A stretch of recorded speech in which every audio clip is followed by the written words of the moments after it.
शिक्षक की जो परीक्षाएं हैं उसको लेकर वर्ग 1, वर्ग 2, वर्ग 3। तो वर्ग 1 का नोटिफिकेशन आज जारी हो चुका है, रूल बुक आ चुकी है। सारी महत्वपूर्ण बातें इस नोटिफिकेशन में जो है उन सब पे हम बहुत डिटेल चर्चा करेंगे और डिटेल चर्चा जरूर करेंगे, लेकिन वीडियो बहुत छोटा रहेगा। वीडियो को पूरा एंड तक आप देखिएगा, आज का सेशन पूरा एंड तक आप देखिएगा, सारे डाउट्स आपके क्लियर हो जाएंगे। क्वालिफिकेशन क्या मांगी गई है, सैलरी कितनी मिलेगी, उम्र कितनी चाहिए, सिलेबस क्या रहेगा, क्या नए बदलाव किए गए हैं, नेगेटिव मार्किंग इस बार आ गई है ना। हर छोटी से छोटी चीज का मैं आपको जवाब दूंगा। अन्य राज्य के विद्यार्थी फॉर्म भर सकते हैं कि नहीं, और पात्रता परीक्षा और चयन परीक्षा में क्या अंतर होता है, जितने सवाल हैं सबका जवाब मिलेगा। बस पूरा वीडियो देखना पड़ेगा, कम समय में सारी जानकारी मैं आपको दूंगा। और कई सारे बच्चे इस क्लास के शुरू होने के पहले ही कमेंट कर रहे थे कि सर इसका कोर्स कब आएगा, उसकी भी जानकारी आपको मैं दूंगा, हर बात बताऊंगा। एंड तक आप सारी बातों को ध्यान से सुनिएगा, ठीक है। हाँ, कई सारे लोगों के कमेंट्स आना शुरू हो गए हैं। पहले आप मेरी बात सुन लें, बहुत कम समय में सटीक जानकारी दूंगा मैं आपको बिना किसी कंफ्यूजन के। तो आइए करते हैं शुरुआत, ठीक है। पोस्ट का जो नाम है वो है उच्च माध्यमिक शिक्षक, ठीक है भैया। यानी आपका क्या हो गया, वर्ग 1 हो गया ये, है ना, उच्च माध्यमिक शिक्षक। अब वर्ग 1 की जो परीक्षा है वो वर्ग 2 और वर्ग 3 से तो थोड़ी डिफिकल्ट रहेगी। वर्ग 2 और वर्ग 3 की क्लासेस ऑलरेडी चल रही थी, लेकिन वर्ग 1 का हमने ये सोच के ही रखा था कि जब नोटिफिकेशन आएगा तभी इसकी क्लास चालू करेंगे, क्योंकि इसमें 16 विषय मुख्य विषय होते हैं जिसमें से एक चुनना होता है। किस किस की क्लास लगवाएंगे, तो सब चीजें अब क्लियर हो चुकी हैं। देखिए, सबसे पहली चीज कि इसके फॉर्म कब भरे जाने हैं, तो इसके फॉर्म भरे जाने हैं 12 जनवरी 2023 से 12/1/2023 नए साल पे आपको जो है फॉर्म भरने का मौका मिलेगा। लेकिन उससे जो खतरनाक बात है, अच्छा अंतिम तिथि क्या है, तो 27 जनवरी है। तो 12 जनवरी विवेकानंद जी का नाम लेके फॉर्म आपको भर देना है ना। फिर आपका अगला सवाल है कि सर परीक्षा कब होगी, तो देखो भैया, परीक्षा के बारे में यहां पे लिखा हुआ है 1 मार्च 2023, दिन बुधवार भी उन्होंने दे दिया। बुध की दशा जो है इस पे रहेगी 1 मार्च पे। 1 मार्च 2023 से इसकी परीक्षा प्रारंभ हो जाएगी, क्योंकि बहुत अधिक संख्या में बच्चे फॉर्म भरेंगे, तो अलग अलग दिनों तक ये परीक्षा चलेगी, जिसकी जानकारी आपको थोड़ी देर में मिल जाएगी, है ना। वर्ग 2 अलग चीज है, वर्ग 3 अलग चीज है। वर्ग 2 को लेकर ऑलरेडी एक वीडियो बना हुआ है, उसमें क्या आता है वो वीडियो देखो। वर्ग 3 अपने आप में अलग चीज है। हम फिलहाल वर्ग 2 और वर्ग 3 दोनों की बात नहीं कर रहे हैं, हम बात कर रहे हैं वर्ग 1 की उच्च माध्यमिक जो शिक्षक है उनकी बात कर रहे हैं, है ना। लेकिन बहुत जल्दी वर्ग 2 आने वाला है, इसके बाद वर्ग 2 का नोटिफिकेशन आएगा, उसके बाद वर्ग 3 का नोटिफिकेशन आएगा, क्योंकि वर्ग 3 की परीक्षा कुछ ही सालों पहले हुई थी, है ना, मतलब लास्ट ईयर ही इसकी परीक्षा हुई थी। तो वर्ग 2 अलग है, वर्ग 3 अलग है, फिलहाल वर्ग 1 की बात चल रही है। क्लियर है। बाकी क्या रहेगा, सारी चीजों पे हम बाद में चर्चा करेंगे। 1 मार्च 2023 दिन बुधवार से आपकी परीक्षा प्रारंभ होगी, ये मुद्दे की बात है। अब आते हैं सबसे महत्वपूर्ण विषय। मैं पहले आप सारी चीजें मैं आपको क्लियर कर दूंगा। आपसे मैं बोलो तो आपके हाथ जोड़ लूं मैं, मत आप किसी प्रकार का कमेंट करिए, आपके जो डाउट्स है मैं सब बता दूंगा, फिर आप आखिरी में पूछ लेना, है ना। पूरा वीडियो देख लो बस, आप तो सब समझ में आ जाएगा। अगला आपके मन में जो सबसे बड़ा सवाल है कि सर योग्यता बताइए, आप तो सब चीज छोड़िए। देखो, पद क्या है, उच्च माध्यमिक शिक्षक है, ये आप जान गए, तो इसको अब ऊपर कर देते हैं, है ना, काम की बातें करते हैं। ये रही योग्यता। संबंधित विषय में द्वितीय श्रेणी में स्नातकोत्तर उपाधि, एक होता है स्नातक और उसके ऊपर होता है स्नातकोत्तर, यानी क्या हो गया, ये आपकी मास्टर डिग्री हो गई, है ना। सेकंड डिवीजन, द्वितीय श्रेणी भी चलेगा, मतलब ऐसा नहीं कि केवल फर्स्ट डिवीजन होना चाहिए, सेकंड डिवीजन भी अगर आपका है तो आप इसका फॉर्म भर सकते हो, है ना। तो मास्टर डिग्री आपकी होनी चाहिए एक बात, के साथ बीएड, यानी आपका बीएड भी होना चाहिए, बैचलर इन एजुकेशन, है ना। तो 2 चीजें आपकी होनी चाहिए, बीएड और मास्टर डिग्री संबंधित विषय, है ना। जो आपका विषय रहेगा उससे संबंधित अगर मास्टर डिग्री आपकी है तो आप इसके लिए एलिजिबल हैं। अन्य राज्य के बच्चे फॉर्म भर सकते हैं क्या? हां भर सकते हैं, लेकिन वो जनरल के विद्यार्थियों की भांति माने जाएंगे, है ना। दूसरी बात, क्या फाइनल ईयर वाले फॉर्म भर सकते हैं? उनके बारे में मैं आपको थोड़ी देर में बता रहा हूं, है ना। ये बात हो गई आपकी, तो ये क्लियर है, बीएड होना चाहिए और मास्टर डिग्री आपकी होनी चाहिए। अन्य चर्चा बाद में करते हैं। संस्कृत पाठशाला के उच्च माध्यमिक शिक्षक के संबंध में संस्कृत साहित्य या व्याकरण आदि में से मान्यता प्राप्त संस्थान विश्वविद्यालय से द्वितीय श्रेणी में आचार्य उपाधि न्यूनतम शैक्षणिक योग्यता होगी। इसके अतिरिक्त बीएड प्रशिक्षित होना अनिवार्य है। तो मोटे मोटे तौर पे समझिए, जनरल सभी लोगों के लिए बीएड प्लस मास्टर डिग्री आपकी होनी चाहिए संबंधित विषय से। आगे बढ़ते हैं। यह सबसे काम की चीज है जिस पे अब मैं आपका ध्यान आकर्षित करना चाहूंगा। एक होती है पात्रता परीक्षा और एक होती है चयन परीक्षा। दोनों में क्या अंतर है मैं आपको समझा रहा हूं। ये जो परीक्षा है ये पात्रता परीक्षा है, यानी क्वालिफाइंग एग्जाम है। आपको इस परीक्षा को क्वालिफाई करना है। आप समझिए कि एक प्रकार का फिल्टर है कि अगर पदों की संख्या, मान लो एक उदाहरण के तौर पे बता रहा हूं कि पदों की संख्या 20,000 है ना, लेकिन फॉर्म तो भैया 10 लाख लोग भरेंगे या 5 लाख लोग, जितने भी लोग भरेंगे। तो पात्रता परीक्षा में एक न्यूनतम मार्क्स फिक्स कर देते हैं कि कम से कम इतने अंक आप ले आए तो आपको इसके बाद जो चयन परीक्षा होगी उसमें बैठने का मौका मिलेगा। तो पहले पात्रता परीक्षा होगी, इस पात्रता परीक्षा के बाद आपकी दूसरी जो होनी है वो कौन सी होनी है? चयन परीक्षा होनी है। तो दोनों परीक्षाएं महत्वपूर्ण है, लेकिन पात्रता परीक्षा पास करोगे तब तो चयन परीक्षा की तरफ जाओगे, है ना। तो ये जो परीक्षा है ये पात्रता परीक्षा है। इसको पास करने से सीधी नौकरी नहीं मिलेगी, इसके बाद आपको चयन परीक्षा के लिए बुलाया जाएगा, उसके बाद आपको जो है जॉब मिलेगी। अब पात्रता परीक्षा में आपको मिनिमम कम से कम अंक लाने पड़ते हैं। क्या अंक हैं वो समझ लेते हैं। तो देखिए, अनुसूचित जाति, अनुसूचित जनजाति, अन्य पिछड़ा वर्ग, दिव्यांगजन, इन सभी के लिए मिनिमम 50% मार्क्स लाना अनिवार्य है। परीक्षा 150 अंकों की है, 150 मार्क्स की है। तो अगर आप एससी, एसटी, ओबीसी, ईडब्ल्यूएस या पीडब्ल्यूडी कैटेगरी से आप हैं तो आपके लिए 150 का 50% यानी 75% अंक लाना अनिवार्य है, यानी 150 का आधा। अगर अन्य सभी विद्यार्थियों की बात करें, है ना, जनरल कैंडिडेट्स की बात करें, तो 150 का 60% यानी 90 अंक आपको लाना है कम से कम। इससे ज्यादा ले आओ तो कोई दिक्कत नहीं है, ये क्वालिफाइंग मार्क्स है। इतने नंबर लाने पर आपको चयन परीक्षा के लिए पात्र माना जाएगा, आप चयन परीक्षा दे सकते हैं। मुझे उम्मीद है आप दोनों में अंतर समझ गए होंगे कि चयन परीक्षा और पात्रता परीक्षा में क्या अंतर है। सैलरी सब बातें करेंगे, अभी रुको, आप सब चीजें देखते जाओ, है ना।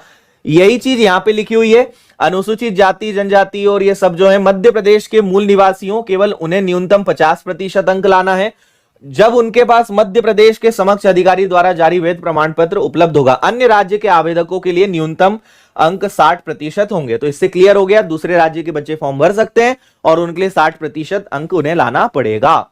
ठीक है भैया। दिव्यांगजन के लिए 50% रहेंगे। फिर इसके बाद और क्या है, चलो एक दो और काम की बातें हैं वो आपको और हम समझा देते हैं। ठीक है, नीचे चलते हैं थोड़ा। पीडीएफ काफी बड़ी है, मैंने जो खास खास पॉइंट्स है वो आपके लिए निकाले हैं जो जानने लायक है। बाकी तो फिर कहां फॉर्म भरना है, क्या चीज है, वो मैं आपको नहीं बता रहा हूं, उस पर कभी अलग चर्चा करेंगे। जो सबसे खास बातें हम उसकी बात कर रहे हैं।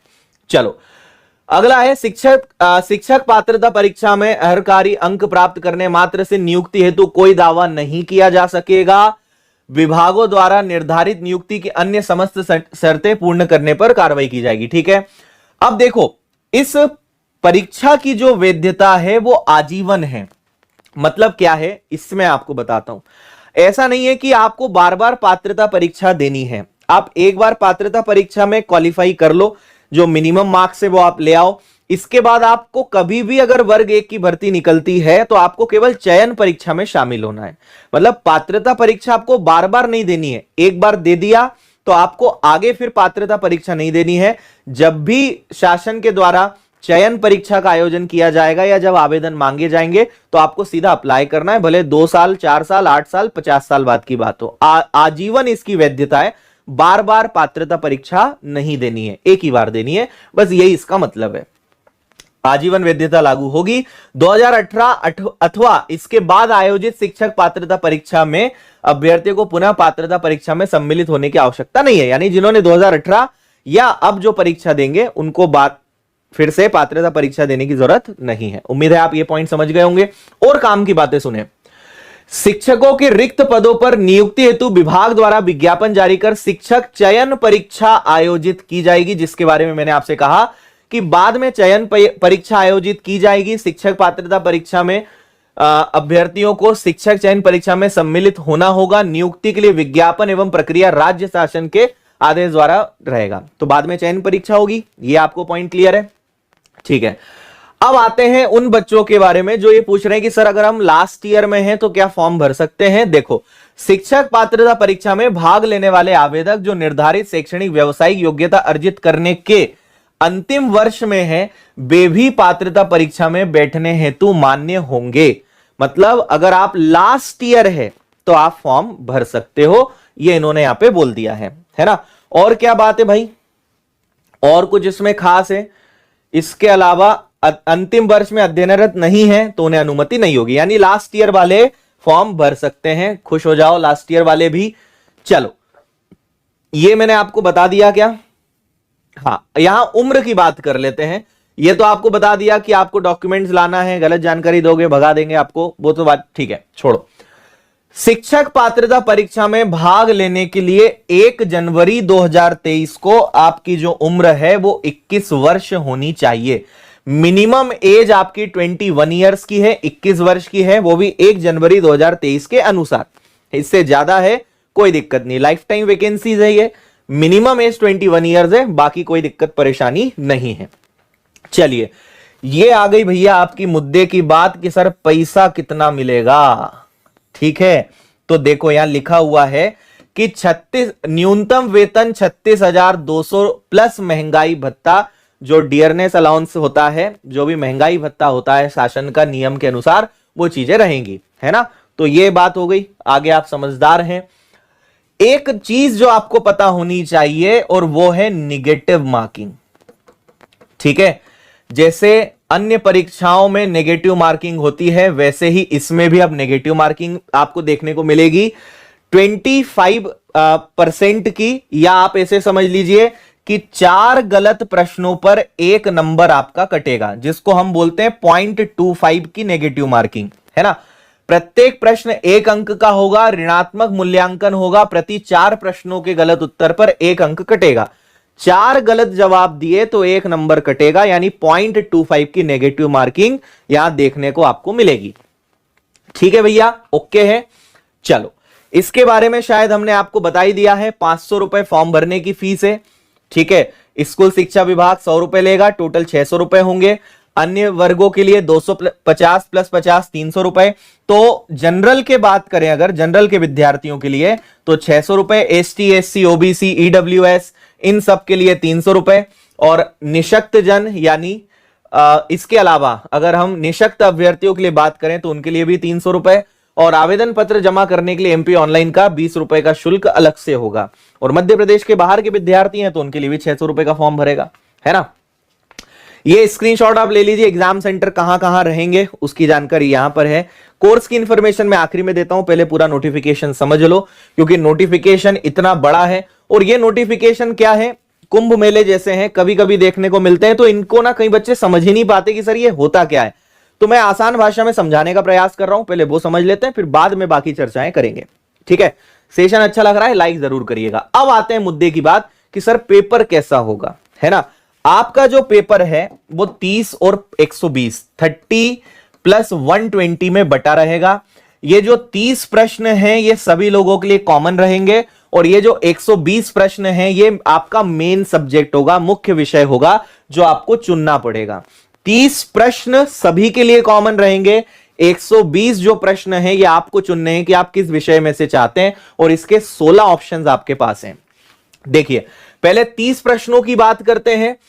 150 नंबर के का पेपर होना है, 150 अंक रहेंगे और 2.5 घंटे का आपके पास समय रहेगा। एमसीक्यूज रहेंगे, नेगेटिव मार्किंग सब में रहेगी, ये बातें हम आपको बता चुके हैं। अब जो आपके 30 नंबर का पेपर है उसमें एक आना है सामान्य हिंदी 8 प्रश्न, सामान्य अंग्रेजी 5 प्रश्न, सामान्य ज्ञान यानी जीएस, समसामयिकी यानी करंट अफेयर्स, तार्किक एवं आंकिक योग्यता यानी रीजनिंग प्लस मैथ्स, सब पूछ लिया आपसे।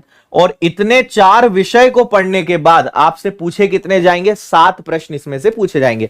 ये ना फॉर्मेलिटी होता है ना, मेन तो आपका ये रहता है, नंबर तो आपको इसमें अपने मुख्य विषय में खींचना है। हालांकि ये भी अच्छे हैं, स्कोरिंग है, अगर आपने दूसरी परीक्षाओं की तैयारी करी है तो आप इसका फायदा यहां उठा सकते हो। और मैं ये बहुत अच्छे से समझ रहा हूं कि उन लोगों पे क्या बीत रही होगी जो पटवारी का सपना देख रहे थे, लेकिन अब समस्या क्या आ गई कि 1 मार्च को वर्ग 1 और 15 मार्च से पटवारी।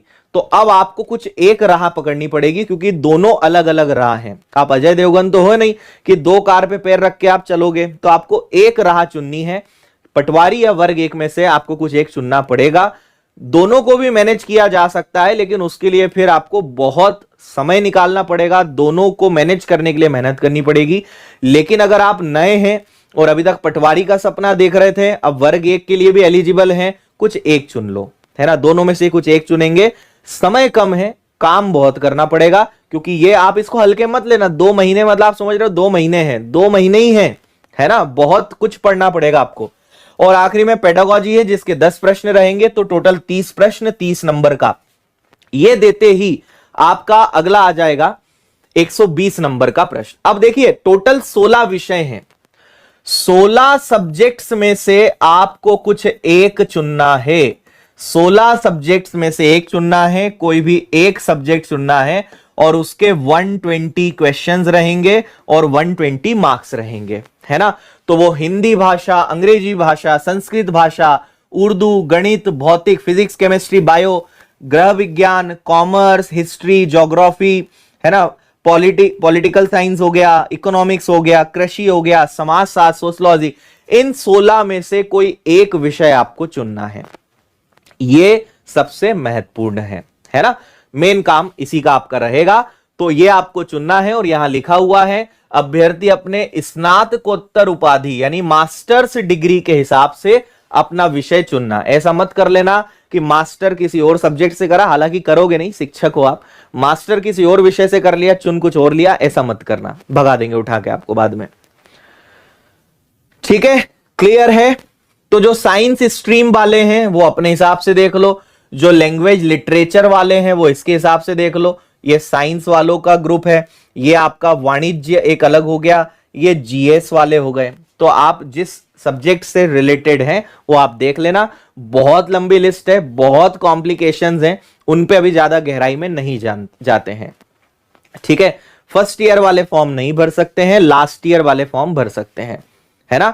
और जो लेट आए हैं उन्हें मैं बता दूं कि मैं शुरुआत से सारी बातें बता चुका हूं। मास्टर्स डिग्री और बीएड 2 चीजें आपके लिए कंपलसरी है, दोनों होना चाहिए। ठीक है भैया, चलो और क्या है। अब यहां पे आप एक चीज देखें, हां, पेपर का लेवल देखो कितने मजेदार तरीके से इन्होंने बताया है। पेपर का लेवल कैसा रहेगा, तो ये जो पहला पॉइंट है ये 30 प्रश्नों के बारे में है, और ये जो दूसरा पॉइंट है ये 120 प्रश्नों के बारे में है।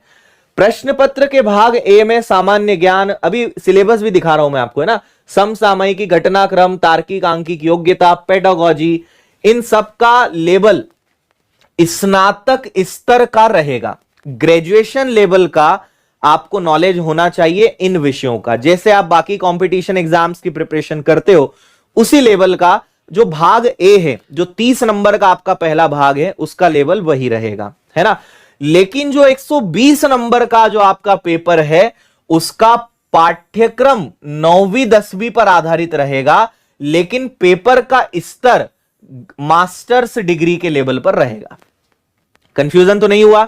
जो 30 सवाल हैं वो ग्रेजुएट लेवल के रहेंगे, जो 120 सवाल हैं उनका सिलेबस 9-10th के बेस पर रहेगा, लेकिन डिफिकल्टी लेवल, क्वेश्चंस का लेवल मास्टर्स लेवल का रहेगा, है ना, स्नातकोत्तर लेवल का आपका वहां पे रहने वाला है। ठीक है, ये यहां पे आ गया प्रश्न पत्र की अवधारणा, समस्या समाधान, पेडागोजी की समझ पर आधारित होंगे। आयुक्त लोक शिक्षण का ऐसा कहना है। अब आप यहां पे सबका सिलेबस देख सकते हो। जो शुरुआत के आपके 30 नंबर हैं उसमें हिंदी में क्या क्या पढ़ना है, ये बहुत बेसिक है, इसमें तो सब नंबर ले आएंगे, है ना, ये तो बेसिक है, कोई भी कर लेगा। तो हिंदी में क्या पढ़ना है, सामान्य ज्ञान, समसामयिक घटनाओं में क्या पढ़ना है, इंग्लिश में क्या पढ़ना है, आप इसका आराम से स्क्रीनशॉट ले लीजिए। मैं आपको क्लियर करके दिखा देता हूं, जल्दी से स्क्रीनशॉट ले लो। और वैसे भी इसकी पीडीएफ आपको टेलीग्राम पे मिल जाएगी, हमने डाल दी है, लिंक में डिस्क्रिप्शन में अपडेट करवा दूंगा। पीडीएफ डाउनलोड कर लेना, आराम से पढ़ लेना। अब तक पीडीएफ आपके पास भी आ गई होगी, है ना। तार्किक और आंकिक योग्यता, मैथ्स और रीजनिंग में आपको क्या पढ़ना है वो सब यहां पे दिया हुआ है। फिर पेडागोजी में आपको क्या क्या पढ़ना है वो सब यहां पे दिया हुआ है, हिंदी और इंग्लिश में सारी चीजें लिखी हुई हैं। अब जो आपके बचे 16 विषय, इन 16 विषयों का भी सिलेबस पूरी रूल बुक के अंदर सिस्टमेटिक तरीके से दिया हुआ है, जिसके लिए थोड़ा प्रयास, थोड़ी मेहनत आप भी तो करोगे, सब हम ही करेंगे क्या, ठीक है। तो पीडीएफ ओपन करो और आराम से उसके अंदर सारा सिलेबस देखो, लिंक डिस्क्रिप्शन में है, या व्यापम की वेबसाइट पे जाके भी आप डाउनलोड कर सकते हो, कोई दिक्कत नहीं है, ठीक है। तो ये मैंने आपको सब बता दिया, क्लियर। हां, वर्ग 2 कब आएगी, देखो वर्ग 2 जल्द आएगी, है ना। कांस्टेबल कब आएगी, कांस्टेबल की एग्जाम अगस्त में गई, अगस्त में एग्जाम होगा, रूल बुक उसकी जल्दी आने वाली है। वर्ग 3 कब आएगी नहीं पता, है ना। देखो मध्य प्रदेश में किसी नोटिफिकेशन के बारे में पूछना ठीक उसी प्रकार है जिस प्रकार समय समय पे भविष्यवाणी होती रहती है कि धरती का अंत कब होने वाला है ना। तो आप मुझे बताइए धरती का अंत कब होगा, मैं आपको बता दूंगा वर्ग 2, वर्ग 3 और कांस्टेबल कब आएगा। 2023 में आपको ये सारे जितने भी अपनी भटकती हुई वैकेंसीज हैं ये सब देखने को मिलेंगी, इतना मैं आपको श्योर कह सकता हूं। ये सब वैकेंसीज 2023 में आएंगी। कब आएंगी ये सवाल ही गलत है आपका, ठीक है। कब आएंगी बोलना छोड़ दो, तैयारी करना चालू कर दो। 2023 में ये सारी भर्तियां देखने को आपको मिलेंगी, इसके लिए आप निश्चिंत रहें। एमपीएसआई, कांस्टेबल, वर्ग 2, वर्ग 3 और जो बची हुई हैं सब भर्तियां आपको देखने को मिलेंगी, ठीक है जी। तो यहां तक मैंने आपको सारे डाउट्स क्लियर कर दिए, मुझे ऐसा भरोसा है कि सारी बातें आपको समझ में आ गई होंगी। हमने शुरुआत करी थी, एग्जाम कब है, फॉर्म कब भराएंगे, क्वालिफिकेशन क्या मांगी गई है, आजीवन वैधता का मतलब क्या है ना, चयन परीक्षा और पात्रता परीक्षा में क्या अंतर होता है, एज क्या मांगी गई है, सैलरी कितनी मिलेगी, नेगेटिव मार्किंग, इसके अलावा फीस कितनी लगेगी, एग्जाम सेंटर। फिर हमने पूरा सिलेबस डिस्कस किया, 30 और 120 पूरा एग्जाम पैटर्न कैसा क्या रहने वाला है, और एट द एंड आपको कुछ पेपर का लेवल और सारा सिलेबस हमने डिस्कस किया। उम्मीद है यहां तक बात समझ में आ गई होगी। अब आपका एक सबसे बड़ा सवाल है कि सर ये हो गया, तैयारी कैसे करें, क्योंकि समय 2 महीने है। तैयारी कैसे करें, समय 2 महीने हैं, ये मेरे लिए बहुत बड़ा सवाल है। मैं बहुत जल्दबाजी में इस पे किसी प्रकार की टिप्पणी नहीं करना चाहूंगा, क्योंकि ये आपके भविष्य का सवाल है। आप कल को शिक्षक बनने वाले हो, और शिक्षक बनने के बाद आपके हाथ में पूरे भारत का भविष्य है। तो मैं बहुत जल्दबाजी नहीं दिखाऊंगा कि बस कोर्स लॉन्च और ये कर लो वो कर लो। मुझे इसके लिए थोड़ा सा विचार करने के लिए, सोचने समझने के लिए समय चाहिए, है ना, क्योंकि समय कम है। आपको पता है हम यूं ही कोई उठा के और बस कोर्स ले लो आप, तो वो नहीं करूंगा मैं। मुझे एनालिसिस, थोड़ी सी रिसर्च, थोड़ा सा इसके लिए समय चाहिए। कोर्स निश्चित रूप से आपको विनर्स की ऐप पर मिलेगा, उसकी जानकारी देने के लिए मैं कल लाइव आऊंगा, है ना। तो क्योंकि 2 महीने में कैसे हम आपको करवा पाएंगे ये सोचना पड़ेगा, है ना, प्लान करना पड़ेगा। क्वालिटी भी आपको देना है, आपकी प्रिपरेशन भी करवानी है, आपको प्रैक्टिस भी करवानी है, आपको टेस्ट भी लगवाने हैं, नोट्स भी देना है, हर चीज प्रदान करनी है। केवल कोर्स नहीं बेचना है, कोर्स नहीं लॉन्च करना है। तो मुझे समय लगेगा, कल का आप मुझे समय दीजिए, कल बहुत अच्छे से विचार विमर्श करके हम कल आपको इसके बारे में पूरी जानकारी देंगे। हम जल्दबाजी में बस कोर्स लॉन्च और खरीद लो वो काम मैं इस संबंध में नहीं कर पाऊंगा, क्योंकि ये मैंने कहा कुंभ मेले के समान है। कभी कभी ये भर्ती आती है, फिर चीजें थोड़ी बदल जाती हैं, तो हम जल्दबाजी में कोई गलत निर्णय नहीं करना चाहेंगे, क्योंकि आपके भविष्य का सवाल है और आपसे जुड़े हुए हजारों लाखों विद्यार्थियों के भविष्य का सवाल है, क्योंकि आप शिक्षक बनने वाले हो, है ना। विनर्स की ऐप डाउनलोड करें, बहुत कम फीस में हम आपको घर बैठे इसकी ऑनलाइन प्रिपरेशन कराएंगे। कोशिश करेंगे कि पूरे 16 विषय आपको प्रदान करें।